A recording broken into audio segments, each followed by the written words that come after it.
جبکہ دلاور صحیح معنوں میں وانیہ کی بات سن کر پریشان ہو چکا تھا۔ عجیب بے بسی کی کیفیت میں وہ گھر کے نمبر پر کال ملانے لگا۔ ہاں دلاور، سب خیریت ہے؟ بولو، کب واپس آنا ہو رہا ہے تم دونوں کا؟ رملہ اس کا فون اٹھاتی ہوئی دلاور کی آواز سن کر اس سے پوچھنے لگی۔ مالک کو اپنے پرسنل کام کے لیے مزید 2 دن رکنا پڑا ہے۔ جب تک انہیں نہیں لگتا کہ ان کا مقصد پورا ہو گیا ہے تب تک آنے کا کچھ معلوم نہیں۔ سے کچھ پوچھنے کے لیے فون کیا تھا، دلاور جھجکتا ہوا رملہ سے بولا۔ ہاں، کیا پوچھنا چاہ رہے ہو دلاور، بولو؟ رملہ اس کے لہجے میں چھپی ہوئی بے چینی کو محسوس کرتی ہوئی دلاور سے بولی۔ آپ میری بات سن کر کوئی بھی برا خیال دل میں مت لائیے گا۔ مجھے مشی بی بی کے بارے میں آپ سے کچھ پوچھنا تھا۔ وہ کیسی ہیں؟ میرا مطلب ہے ٹھیک ہے نا؟ دلاور ہزار خدشے دل میں لانے کے باوجود کہ اس کی بات کو کس معنوں میں لیا جائے گا، دل کے ہاتھوں مجبور ہو کر رملہ سے مشی کے بارے میں پوچھنے لگا، جس پر رملہ کا ماتھا ٹھنکا تھا، مگر وہ ظاہر کیے بغیر بولی۔ مشی ٹھیک ہے دلاور، شیر سے کہو اس کی فکر مت کرے۔ جب وہ خود پاکستان واپسی کرے گا تب میں شیر کی مرضی سے اسے کالج جانے کی اجازت دوں گی۔ وہ کالج جانے کی کافی ضد کر رہی تھی مگر میں نے اسے جانے نہیں دیا۔ دلاور کی بات سن کر رملہ بے ساختہ بول اٹھی تھی۔ بیگم صاحبہ، خدا را انہیں کالج یا پھر کہیں بھی جانے کی اجازت مت دیجیے گا۔ مالک نے کچھ سوچ کر انہیں گھر سے باہر نکلنے سے منع کیا ہے۔ آپ پلیز ان کا خیال رکھیے گا۔ بات کرتے ہوئے دلاور کی بے بسی آسمانوں کو چھونے لگی تھی۔ وہ التجائی انداز میں رملہ سے بولا تھا۔ اس کے لہجے اور انداز پر رملہ دوبارہ چونکی مگر کچھ بھی ظاہر کیے بغیر دوبارہ بولی تھی۔ بے فکر رہو دلاور، مشی مجھے اپنی سگی بیٹی کی طرح عزیز ہے، میں اس کا خیال رکھوں گی۔ رملہ کے بولنے پر اسے تھوڑا سا اطمینان ہوا۔ وہ مشی کو کسی دوسرے کے ساتھ خوشحال تو اپنا دل بڑا کر کے دیکھ سکتا تھا مگر اس کو برباد ہوتا ہوا نہیں دیکھ سکتا تھا، جیسے وہ فون کال والی لڑکی اسے بول رہی تھی۔ سین چینج۔ تم یہاں روم میں کیسے آئے؟ اور یہ کون سا انداز ہے کسی کے روم میں بیٹھنے کا؟ ہانیہ شاور لینے کے بعد جیسے ہی روم میں واپس آئی، سامنے بیڈ پر اس نے اس اجنبی شخص کو بیٹھا دیکھا جو مسلسل اسے اس ہوٹل میں 2 دن سے نظر آ رہا تھا، جس کا امیج اس کی نظروں میں لائبہ کی بات پر بری طرح سے خراب ہوا تھا۔ ہانیہ پہلے تو اس شخص کو ہوٹل کے اس روم میں دیکھ کر ڈر گئی تھی، پھر اپنا دوپٹہ صوفے سے اٹھا کر اس سے سخت لہجے میں پوچھنے لگی۔ حیرت ہوئی تھی مجھے تمہیں یہاں ملیشیا میں دیکھ کر، مگر حیرت کے ساتھ اس بات کی خوشی بھی بہت ہوئی کہ تم نے مجھے اپنے حافظے میں محفوظ رکھا ہے۔ شیردل بیٹ سے اٹھ کر اپنے شرٹ کے بٹن بند کرتا ہوا بے تکلفی سے ہانیہ کے پاس آتا ہوا بولا۔ یوں روبرو اس لڑکی سے بات کر کے اسے کافی اچھا لگ رہا تھا۔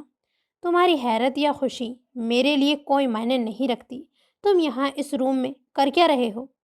ہانیہ ابھی بھی غصے کے ساتھ حیرت میں ڈوبی اس سے پوچھنے لگی تھی، جو اتنی بے تکلفی سے بنا کسی خوف کے ہوٹل کے اس روم میں موجود تھا، جس روم میں پچھلے 2 دنوں سے وہ رہ رہی تھی۔ اور یہ حشام وہ اچانک کہاں چلا گیا تھا، ہانیہ کو سمجھ نہیں آیا۔ میری ذات تمہارے لیے معنی نہیں رکھتی ڈارلنگ، لیکن اب جو میں تمہیں بتانے والا ہوں وہ بات تمہارے لیے معنی بھی رکھے گی اور تمہیں خوف میں بھی مبتلا کر دے گی۔ کیا ہے نا، ہماری دوسری ملاقات میں جو خوف تمہارے چہرے پر موجود تھا، میں اس خوف کو دوبارہ تمہارے چہرے پر دیکھنا چاہتا ہوں۔ یہ سن کر تمہیں برا تو لگے گا کہ پچھلی 2 راتوں سے تمہارے ساتھ تمہارے شوہر نے نہیں بلکہ میں نے تمہارے ساتھ گزاری ہے، اور کافی مزہ آیا مجھے تمہارے ساتھ اپنا وقت گزار کر۔ شیردل کمینگی سے اسمائل دیتے ہوئے ساتھ آنکھ مارتا ہوا ہانیہ کا چہرہ دیکھ کر بولا تھا، جو ایک پل کے لیے سچ میں اس کی بات سن کر خوف سے سفید پڑ گیا تھا، مگر اگلے ہی پل ہانیہ نے ایسی گری ہوئی بات اس کے منہ سے سن کر اپنا ہاتھ فضا میں بلند کیا، جو شیردل نے اپنے گال پر پڑنے سے پہلے ہی اپنے مضبوط ہاتھ کی گرفت میں پکڑ لیا۔ دوبارہ مجھ پر ہاتھ اٹھانے کی غلطی مت کرنا، یہ تمہارے پہلے تھپڑ کا ہی بھگتان ہے جو تمہیں 2 راتیں میرے ساتھ گزار کر بھرنا پڑا۔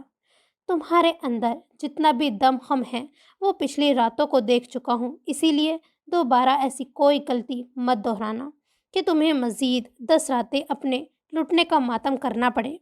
شیردل اس کا ہاتھ سختی سے پکڑے اب کی بار سخت لہجے میں ہانیہ کو وارن کرتا ہوا بولا۔ بکواس کر رہے ہو تم، مجھے ڈرانے کے لیے جھوٹ بول رہے ہو مجھ سے۔ حشام کہاں ہے؟ ہانیہ شیردل کی بات سن کر سچ میں خوفزدہ ہو چکی تھی۔ وہ چیختی ہوئی اس سے حشام کا پوچھنے لگی۔ شش حانیہ کے چیخنے پر شیردل اس کے کان کے قریب اپنے ہونٹ لاتا اس کے وجود کو جکڑتا ہوا بولا، جس پر خوف سے حانیہ کی ریڑھ کی ہڈی میں سنسناہٹ اٹھی تھی۔ وہ صدمے سے پھٹی پھٹی آنکھوں سے شیردل کو دیکھنے لگی۔ یہ انداز، کیا وہ سچ بول رہا تھا؟ میں تمہاری جان لے لوں گی، مار ڈالوں گی میں تمہیں۔ حانیہ غصے کی شدت سے اس کی قید میں پھڑپھڑاتی ہوئی چیخی تو شیردل نے اس کے وجود کو اپنی گرفت سے آزاد کرتے بیڈ پر دھکیلا تھا۔ اگر جان لینی ہے تو اپنے شوہر کو مار ڈالو، جو پچھلی 2 راتیں تمہیں میرے حوالے کر کے مجھ سے تمہاری قیمت وصول کر کے خود برابر والے کمرے میں اپنی محبوبہ کے ساتھ ہے۔ ایسے ہی حوالے نہیں کیا ہے اس نے تمہیں، قیمت دی ہے میں نے تمہارے شوہر کو تمہاری۔ شیردل کی بات سن کر حانیہ صدمے کی کیفیت میں اس کو دیکھتی رہ گئی۔ یہ سامنے کھڑا لمبا چوڑا مرد کہیں سے بھی مرد کہلانے کے لائق نہیں تھا۔ وہ بیڈ سے اٹھ کر شیردل کے سامنے آئی تھی۔ میرے مارے ہوئے تھپڑ کا بدلہ لینے کے لیے تم نے مجھے بے لباس کر ڈالا، مجھے 2 راتوں تک استعمال کر کے بدلے کے نام پر اپنی ہوس مٹاتے رہے۔ صحیح کہا تم نے، مجھ میں واقعی اتنا دمخم نہیں جو میں مضبوط اور طاقتور مرد کا مقابلہ کر سکوں، لیکن میں آج دکھی دل سے تمہیں بددعا دیتی ہوں کہ اوپر والا تمہیں بھی پوری دنیا کے سامنے ایسے ہی بے لباس کرے، ذلت تمہارے مقدر میں لکھی جائے، رسوا ہو کر رہ جاؤ تم خود اپنی ہی نظر میں۔ حانیہ روتی ہوئی شیردل کو دیکھ کر بولی، جس پر شیردل مسکراتا ہوا اس کا روتا ہوا چہرہ دیکھنے لگا۔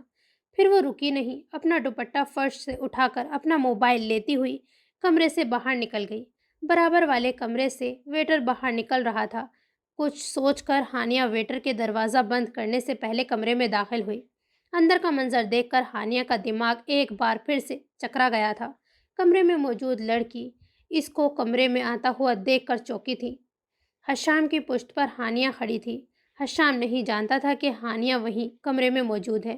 نہ ہی مہرین نے حیرت کا اظہار کر کے حشام کو حانیہ کی موجودگی کا احساس ہونے دیا، بلکہ مہرین نے حانیہ کے سامنے بغیر شرمائے اپنا کام جاری رکھا۔ وہ حشام کی سانسوں میں اپنی سانسیں انڈیلے، شاید جان بوجھ کر حشام کو خود سے جدا نہیں ہونے دے رہی تھی۔ ڈارلنگ، کل رات سے تمہاری اداسی کتنی مرتبہ ختم کر چکی ہوں، اب تو نارمل ہو جاؤ۔ اپنی بیوی سے پراپرٹی کے پیپرز پر تو تم نے سائن کروا کے اس سے سب کچھ چھین ہی لیا ہے، تو اب اس پلان کے مطابق طلاق دو اور دور کرو اپنی زندگی سے، تاکہ ہم دونوں مزے سے اپنی زندگی گزار سکیں۔ مہرین شاطرانہ انداز میں مسکراتی ہوئی حشام سے بولی، لیکن وہ باتیں حانیہ کو سنا رہی تھی۔ ایک مرتبہ پھر صدمے سے حانیہ کی آنکھیں آنسوؤں سے بھرنے لگیں۔ طلاق تو میں اس کو دوں گا، لیکن ابھی فورا نہیں۔ حشام مہرین سے بولتا ہوا کسی احساس کے تحت پیچھے مڑا تو وہاں حانیہ کو دیکھ کر دم بخود رہ گیا۔ حانیہ چلتی ہوئی حشام کے پاس آئی۔ غصے کی شدت میں وہ جتنی زور کا تماچا حشام کو مار سکتی تھی اس نے حشام کے گال پر مارا، جس سے حشام اور مہرین دونوں ہی سناٹے میں آ گئے۔ نکاح کیا تھا تم نے مجھ سے؟ نکاح وہ پاک رشتہ ہوتا ہے جس کے بعد ایک مرد اس لڑکی کو اپنی عزت بنا لیتا ہے، اس کا نگران بن کر اس کو تحفظ فراہم کرتا ہے۔ جانتے ہو بیوی کیا ہوتی ہے؟ اس مرد کے لیے اس کی غیرت، اس کی عزت۔ تمہیں ذرا شرم نہیں آئی یوں دوسرے مرد سے میرا سودا کرتے ہوئے، مجھے کسی غیر مرد کے آگے ڈالتے ہوئے؟ 2 راتوں تک مجھے کوئی غیر مرد استعمال کرتا رہا میرے ساتھ اس نے۔ بولتے ہوئے حانیہ کی آواز بند ہونے لگی۔ وہ اپنے ساتھ ہوئے ظلم کو سوچتی ہوئی رونے لگی۔ اس غیر مرد نے مجھے چھوا، بے لباس کیا۔ عزت صرف میری پامال نہیں ہوئی، تمہاری بھی پامال ہوئی۔ تمہیں پیسے چاہیے تھے تو مجھ سے میرا سب کچھ چھین لیتے، مگر یوں کسی دوسرے مرد کے سامنے ذلیل اور رسوا نہیں کرتے۔ جس آدمی نے مجھے استعمال کیا، اس سے زیادہ اس وقت مجھے تم سے نفرت محسوس ہو رہی ہے۔ حانیہ روتی ہوئی حشام کا گریبان پکڑ کر بولی۔ حشام شرمندگی کے مارے بنا کچھ بولے اپنا سر جھکا گیا۔ وہاں کھڑی مہرین نے حانیہ سے حشام کا گریبان چھڑوایا۔ یہ ایموشنل ڈرامے یہاں نہیں کرو حشام، ابھی طلاق دو اسے اور یہ قصہ ختم کرو۔ مہرین حانیہ کو دیکھ کر جتاتی ہوئی نظروں سے حشام سے بولی۔ حشام نظریں اٹھا کر حانیہ کو دیکھنے لگا۔ صحیح بول رہی ہے یہ، تم جیسے بے غیرت آدمی سے 1 منٹ بھی رشتہ قائم رکھنا میرے لیے ذلت کا باعث ہے۔ ابھی کے ابھی طلاق دو مجھے۔ حانیہ غصے میں چیختی ہوئی حشام سے بولی۔ حانیہ کو طلاق دیتے ہوئے اسے مزید شرمندگی نے گھیرا تھا۔ حشام سے طلاق لینے کے بعد وہ ہوٹل کے کمرے سے باہر نکلی اور اپنے برباد ہونے کے غم میں دیوار سے جڑ کر نیچے بیٹھتی ہوئی زاروں قطار رونے لگی۔ سین چینج۔ میری بات سمجھنے کی کوشش کرو دانیال، بھائی جب سے واپس پاکستان آئے ہیں ان کا رویہ بہت عجیب سا ہو گیا ہے۔ وہ پچھلے 2 ہفتوں سے ہر وقت غصے میں رہتے ہیں۔ میں تو کیا، ماما خود بھی میرے لیے کالج جانے کی پرمیشن لینے سے ڈر رہی ہیں، اور تم ہو کہ مجھ سے ملنے کی بات کر رہے ہو، جبکہ تمہیں تو یہاں اپنے پیرنٹس کو لے کر آنا چاہیے۔ مشی چوری چھپے دلاور کے موبائل سے دانیال کو کال ملاتی ہوئی اسے اپنی مجبوری بتاتی ہوئی بولی تھی۔ یار ایسا تو کہیں نہیں ہوتا، اتنی دقیانوسی فیملی ہے تمہاری، وہ بھی آج کل کے دور میں۔ ایسی پابندیاں کون لگاتا ہے؟ میرے پیرنٹس نے صاف بول دیا ہے مجھ سے کہ تمہیں جو لڑکی پسند ہے پہلے تم اس لڑکی کو ہم سے ملواؤ، اس کے بعد ہی وہ دونوں میرا پروپوزل تمہارے لیے لائیں گے۔ مشی تمہیں ایک بار ہماری محبت کی خاطر میرے گھر آنا پڑے گا میرے پیرنٹس سے ملنے کے لیے۔ دانیال کی بات پر مشی انکار کرتی ہوئی بولی، میرا گھر سے نکلنا مشکل ہے دانیال، تم میری مجبوری کو سمجھنے کی کوشش کرو۔ مشی بے بسی سے دانیال کو اپنی مجبوری سمجھاتی ہوئی بولی، جس پر دانیال برہم ہوا تھا۔ مشی یار، تم سے زیادہ مجبور اور بے بس لڑکی تو دنیا میں کوئی دوسری ہو ہی نہیں سکتی۔ اگر تم سچ میں مجھ سے پیار کرتی ہو اور چاہتی ہو کہ ہم دونوں زندگی بھر ایک ساتھ رہیں تو تمہیں ابھی اور اسی وقت مجھ سے ملنے کے لیے اپنے گھر کے قریبی مال میں آنا ہوگا۔ میں وہاں تمہارا انتظار کروں گا۔ اگر تم آج نہیں آئیں تو اس کے بعد میں تم سے کوئی رابطہ نہیں رکھوں گا۔ دانیال نے بولتے ہوئے موبائل پر رابطہ منقطع کر دیا تو مشی کو بے بسی سے رونا آنے لگا۔ وہ دلاور کے موبائل سے دانیال کا نمبر ڈیلیٹ کرتی ہوئی موبائل واپس رکھتی جیسے ہی پلٹی تھی تو دلاور کو کمرے میں کھڑا پایا تھا۔ آپ یہاں میرے کمرے میں خیریت تو ہے؟ دلاور مشی کو اپنا موبائل رکھتا ہوا دیکھ چکا تھا مگر انجان بنا مشی سے پوچھنے لگا، یہ پورا گھر میرے باپ کا ہے دلاور، یہ کمرہ بھی جو تمہیں استعمال کے لیے دیا گیا ہے، میں جب چاہوں یہاں آ سکتی ہوں، کسی دوسرے کے باپ میں اتنی ہمت نہیں ہے کہ مجھ سے سوال کرے۔ دلاور کو دیکھ کر مشی اکڑے ہوئے لہجے میں بولی تو دلاور ضبط سے لب بھیج کر رہ گیا۔ معافی چاہتا ہوں مشی بی بی، بے شک یہ کمرہ میری ملکیت نہیں ہے، نہ ہی میرے باپ کا ہے۔ آپ جب تک چاہیں اس کمرے میں رہیں، جب آپ یہاں سے چلی جائیں گی تو میں اس کمرے سے اپنا سامان اٹھا کر سرونٹ کوارٹر میں شفٹ ہو جاؤں گا۔ دلاور مشی سے بولتا ہوا کمرے سے جانے لگا تو مشی کو اپنے رویے کا احساس ہوا۔ یہ کمرہ شیردل کے حکم پر دلاور کو دیا گیا تھا۔ اگر شیردل کو ذرا بھی معلوم ہو جاتا کہ اس کی وجہ سے دلاور سرونٹ کوارٹر میں شفٹ ہوا ہے تو مشی کی خیر نہیں تھی، اور مشی ایسی صورتحال میں ذرا بھی فساد نہیں چاہتی تھی۔ دلاور رکو، سوری، میرے کہنے کا یہ مطلب ہرگز نہیں تھا۔ میں یہاں تمہارے کمرے میں تمہارے لیے ہی تو آئی ہوں، تم سے کچھ کہنا تھا مجھے۔ مشی جلدی سے دلاور کو روک کر بات بناتی ہوئی بولی تو دلاور پلٹ کر مشی کو دیکھنے لگا۔ خوبصورت ہے وہ، دل کا مہمان ہے، میرے محبوب کی یہی پہچان ہے، میرے محبوب کی یہی پہچان ہے۔ تھوڑا معصوم ہے، تھوڑا نادان ہے، میرے محبوب کی یہی پہچان ہے۔ بولے، میرے کمرے میں میرے لیے کس خاص وجہ سے آئی ہیں آپ؟ دلاور خاص وجہ پر زور دیتا ہوا مشی سے پوچھنے لگا تو مشی ایک دم بوکھلا گئی تھی، مگر فوراً ہی اس کے دماغ میں ایک خیال ابھرا تھا جس کے تحت اس نے بے ساختگی سے دلاور کا ہاتھ پکڑا تھا۔ دلاور پلیز، تم تو جانتے ہو نا، بھائی مجھے گھر سے باہر جانے نہیں دیں گے، مجھے یہاں گھر سے قریبی مال سے اپنے لیے کچھ ضروری چیزیں لینی ہیں۔ کیا بھائی سے تم میرے لیے پرمیشن لے سکتے ہو؟ اپنی ذمہ داری پر، وہ تمہیں کبھی بھی منع نہیں کریں گے، پلیز دلاور انکار مت کرنا۔ مشی دلاور کا ہاتھ پکڑے امید بھرے لہجے میں بولی۔ وہ اس طرح چھپ کر دانیال کے بلانے پر دلاور کے ساتھ باہر جا سکتی تھی، جبکہ دوسری جانب دلاور اپنے ہاتھ کو دیکھتا رہ گیا جو اس وقت مشی کے دودھیا ہاتھ میں موجود تھا، لیکن اس خوبصورت خواب کی تعبیر ناممکن تھی۔ مالک کبھی بھی نہیں مانیں گے، آپ کو خود بھی اندازہ ہے آج کل وہ کتنے غصے میں ہیں۔ آپ مجھ سے ایسی کوئی فرمائش نہیں کریں جو میں پوری نہیں کر سکتا۔ دلاور اس کو انکار کرتا ہوا بولا تو مشی نے اس کا پکڑا ہوا ہاتھ بے دردی سے جھٹک دیا۔ ایک کام کرو، مجھے زہر لا کر دے دو، یہ فرمائش تو پوری کر سکتے ہو نا تم میری؟ مشی غصے بھرے لہجے میں دلاور سے بولی تو دلاور بے بسی سے اسے دیکھتا ہوا بولا تھا، ایسا تو دلاور مر کر بھی نہیں کر سکتا۔ دلاور کے انکار سننے کے بعد مشی نے میز پر رکھا ہوا سگریٹ کا پیکٹ اٹھا لیا اور اس میں سے اپنے لیے سگریٹ نکالنے لگی۔ دلاور مشی کی حرکت پر اس کو دیکھتا رہ گیا۔ یہ لڑکی نہ جانے کیوں اس کا امتحان لینے پر تلی ہوئی تھی۔ یہ اچھی عادت نہیں مشی بی بی، آپ اچھی لڑکی ہیں، خدارا اس سگریٹ کو پھینک دیں۔ دلاور اس کے ہاتھ سے سگریٹ چھین نہیں سکتا تھا، اسی لیے مشی کے آگے درخواست کرتا ہوا بولا، میں جانتی ہوں دلاور کہ میں اچھی لڑکی ہوں، مگر اچھی لڑکیوں کے سینے میں بھی دل ہوتا ہے۔ اچھا ہے نا، میں سگریٹ جلاؤں گی، یہ سگریٹ میرا دل جلائے گی۔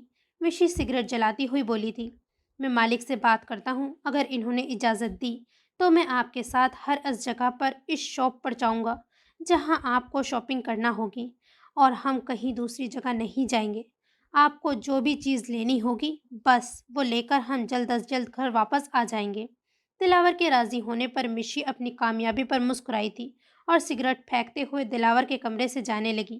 میں باہر تمہارا گاڑی میں ویٹ کر رہی ہوں، تم بھائی سے پرمیشن لے کر آ جاؤ۔ مشی دلاور کو بولتی ہوئی کمرے سے باہر جانے لگی، پھر کچھ سوچ کر پلٹی اور دلاور کو دیکھنے لگی۔ دلاور بھی اسی کو دیکھ رہا تھا، جیسے جاننا چاہ رہا ہو کہ اب کیا۔ تم بہت اچھے ہو، مشی اچھے مون میں بولتی ہوئی وہاں سے چلی گئی تو دلاور نے اپنا سر جھٹکا۔ ذرا بھی خوش فہم نہیں ہونا چاہتا تھا، کیونکہ اس کا محبوب تھوڑی دیر میں دل توڑنے کا فن بھی جانتا تھا۔ سین چینج۔ تجھے عشق ہو خدا کرے، کوئی تجھ کو اس سے جدا کرے، تیرے ہونٹ ہنسنا بھول جائیں، تیری آنکھ پر نمی رہا کرے، تو اس کی باتیں کیا کرے، تو اس کی باتیں سنا کرے، اسے دیکھ کے تو رو پڑے، وہ نظر جھکا کے چلا کرے، تجھے ہجر کی ایسی جھڑی لگے تو ملن کی ہر پل دعا کرے، تیرے خواب بکھرے ٹوٹ کر تو کرچی کرچی چنا کرے، تو نگر نگر پھرا کرے، تو گلی گلی صدا کرے، تجھے عشق پر پھر ہو یقین، اسے تسبیح پر پڑھا کرے، میں کہوں کہ عشق ڈھونگ ہے تو نہیں نہیں کہا کرے۔ شیردل راکنگ چیئر پر بیٹھا اسموکنگ کرتا ہوا صرف اس لڑکی کو سوچے جا رہا تھا جس لڑکی نے اس کی بھرے مجمع میں انسلٹ کی تھی۔ اپنے ہونے والی بے عزتی کا بدلہ شیردل نے جس انداز میں لیا، اس سے وقتی طور پر تو اس کا دل شاد ہوا تھا، مگر وہ عجیب سی کیفیت کا شکار ہو چکا تھا۔ اس لڑکی کی آنکھوں کے آنسو جس پر وہ خود اس وقت ہنس رہا تھا، اب یاد کر کے شیردل کا دل عجیب سی کیفیت میں گھر چکا تھا۔ شیردل ہانیہ کو ڈھونڈنا چاہتا تھا، مگر وہ دوبارہ نہ جانے کہاں چھپ کر بیٹھ گئی تھی۔ ایسا نہیں تھا کہ شیردل نے ہانیہ کو تلاش نہیں کیا، ہر جگہ اس نے ہانیہ کو ڈھونڈا، مگر اس دن کے بعد سے ہانیہ اسے دوبارہ نہیں دکھی۔ شیردل کو نہیں معلوم تھا کہ اگر وہ دوبارہ اس کے سامنے آ جاتی تو شیردل کیا کرتا، وہ بالکل نہیں جانتا تھا۔ وہ اپنے اندر پلنے والی اس کیفیت سے اکثر انجان تھا، لیکن وہ چاہتا تھا کہ ہانیہ سے ایک مرتبہ دوبارہ اس کا سامنا ہو، پھر شاید وہ کبھی اس کو اپنے سے دور نہیں جانے دے گا، مگر کیا ایسا ممکن تھا؟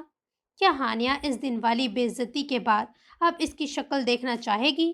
سگریٹ کے ٹکڑے کو ایش ٹرے میں مسلتا ہو وہ اس اضطرابی سی کیفیت میں اپنے بالوں میں انگلیاں پھنسائے بیٹھا تھا، تبھی کمرے کا دروازہ بجنے لگا۔